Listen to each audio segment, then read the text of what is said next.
আসসালামু আলাইকুম। সবাই কেমন আছেন? আজকে আপনাদের সাথে সাম্প্রতিক বিষয় নিয়ে কথা বলবো। প্রথমত, ইলিশ রপ্তানির একটা ব্যাপার নিয়ে সারা দেশে ব্যাপক শোরগোল চলছে। বাংলাদেশ থেকে যে ভারতে ইলিশ রপ্তানি হচ্ছে, এটা নিয়ে অনেকে নেগেটিভ রিভিউ দিচ্ছে, অনেকে আবার পজিটিভ রিভিউ দিচ্ছে। তো রপ্তানি একটা স্বাভাবিক বিষয়। যে কোনো রাষ্ট্রের জন্য রপ্তানি খুবই পজিটিভ একটা বিষয়, কারণ রপ্তানি করে একটা দেশ ডলার উপার্জন করে এবং এই ডলারটা সরাসরি দেশের রিজার্ভে যুক্ত হয়, অর্থাৎ দেশের আর্থিক অবস্থা ভালো হয়। এই যে বাংলাদেশ থেকে ভারতে ইলিশ রপ্তানি হয়েছে, এই ইলিশ রপ্তানি করেও তো বাংলাদেশ ডলার উপার্জন করবে। তাহলে এটা নিয়ে অনেকেই ম্যাক্সিমাম জনগণ কেন এটা নিয়ে নেগেটিভ রিভিউ দিচ্ছে? অতীতের বিভিন্ন কারণে বাংলাদেশে ভারত বিরোধী একটা মনোভাব জনগণের ভিতরে লক্ষ্য করা যায়। তো অতীতে যখন বাংলাদেশ থেকে ভারতে ইলিশ রপ্তানি করা হয়েছে, যখন শেখ হাসিনা বা আওয়ামী লীগ ক্ষমতায় ছিল, তখন অনেকে বলার চেষ্টা করতো যে ফ্রি ইলিশ দেয়। এই এই গ্যাঞ্জামটা আবার লাগায় কিছু মিডিয়া। এরা যে কাজটা করে সেটা হলো, তারা যেহেতু ইলিশ একটা বহু আকাঙ্ক্ষিত পণ্য, তাদের ওখানে পূজা চলে, তো তারা মিডিয়া নিউজটা করে কীরকম, শেখ হাসিনার উপহারের ইলিশ পৌঁছলো কলকাতায় বা পৌঁছলো ইন্ডিয়ায়। তো আসলে কি উপহার বলতে কি? এই উপহার হচ্ছে একটা কূটনৈতিক ভাষা। ধরেন খুবই আকাঙ্ক্ষিত একটা পণ্য, এটা যখনই কোনো দেশ রপ্তানি করে অন্য দেশে, তখন মিডিয়া অনেক সময় বিষয়টাকে উপহার হিসেবে সাব্যস্ত করে। এবছরও আমি দেখলাম মিডিয়া বলতেছে যে উপহার হিসাবে ইন্ডিয়া ইলিশ দিছে। তো আসলে কি এটা উপহার? না, বিষয়টা হচ্ছে জাস্ট এটা একটা কূটনৈতিক ভাষা। কিন্তু অতীতেও বাংলাদেশ থেকে কখনো ফ্রি ইলিশ দেওয়া হয় নাই। এগুলোর সব কিছুর পরিসংখ্যান আছে, তথ্য আছে, আপনারা যে কোনো পত্রপত্রিকায় ঘাটলে পেয়ে যাবেন যে কোন বছর কত টাকা ইলিশ রপ্তানি হয়েছে, কত টাকা ইলিশ রপ্তানি করে বাংলাদেশ আয় করছে, এগুলোর সব কিছুর পরিসংখ্যান আছে। যেটা নিয়ে কথা, যে এবছর ইলিশ রপ্তানি নিয়ে এত নেগেটিভ রিভিউ কেন আসছে, এটার কারণটা হচ্ছে 5 আগস্টের পর থেকে বা অতীতের বিভিন্ন ঘটনার কারণে বাংলাদেশে যে একটা ভারত বিরোধী মনোভাব মানুষের ভিতরে লক্ষ্য করা যায়।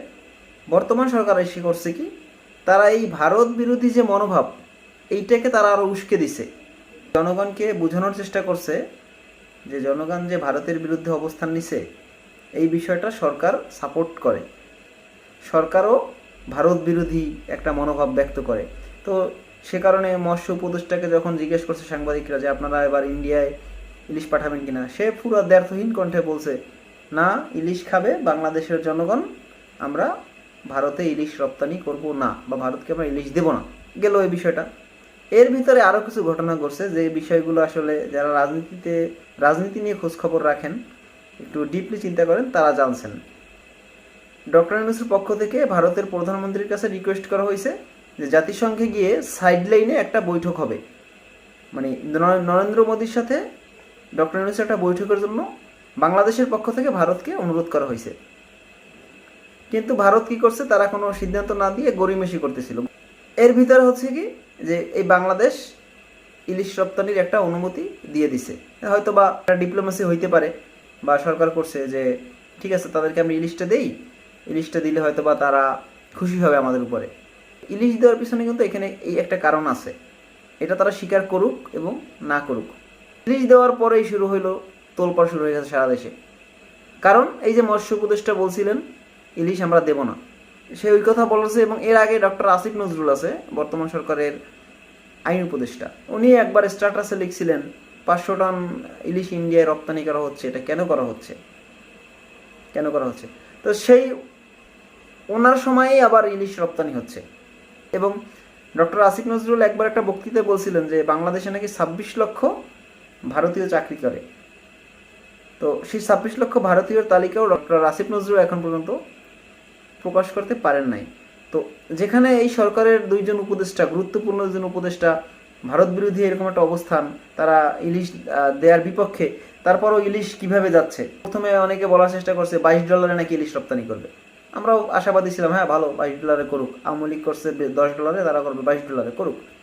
কিন্তু তারাও কিন্তু $10 ইলিশ রপ্তানি করছে। এই জিনিসটা মানুষকে একটু অবাক করছে। এই জন্য মানুষ বিষয়টা নিয়ে নেগেটিভ রিয়াক্টটা বেশি করছে। $10 হয় সব 1180 টাকা। তো বাংলাদেশের মার্কেটে একটা 1 কেজি ইলিশের দাম হচ্ছে 1800 টাকা বা 1600 টাকা বা 1500 টাকা, এরকম 900-1000 গ্রাম ভেরি করে দাম। বাংলাদেশের বাজারে যে দামে ইলিশ বিক্রি হয় তার চেয়ে কম দামে বিদেশে বিক্রি করলাম। এটাকে অর্থনীতির ভাষায় কী বলে? এটাকে বলে ডাম্পিং। নর্মালি ডাম্পিং হয় কোন ক্ষেত্রে? যখন একটা পণ্য আমার পর্যাপ্ত আছে, আমার আর লাগে না, তখন আমি কম দামে বিক্রি করতে পারি, যেটা নষ্ট হবে আমি বিক্রি করে দিই।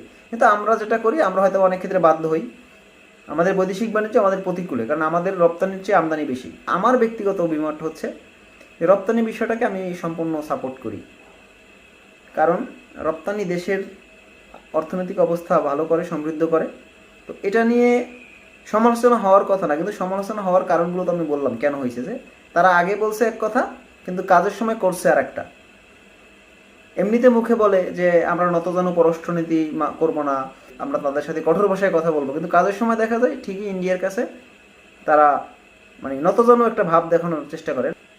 সবাইকে ধন্যবাদ। আসসালামু আলাইকুম।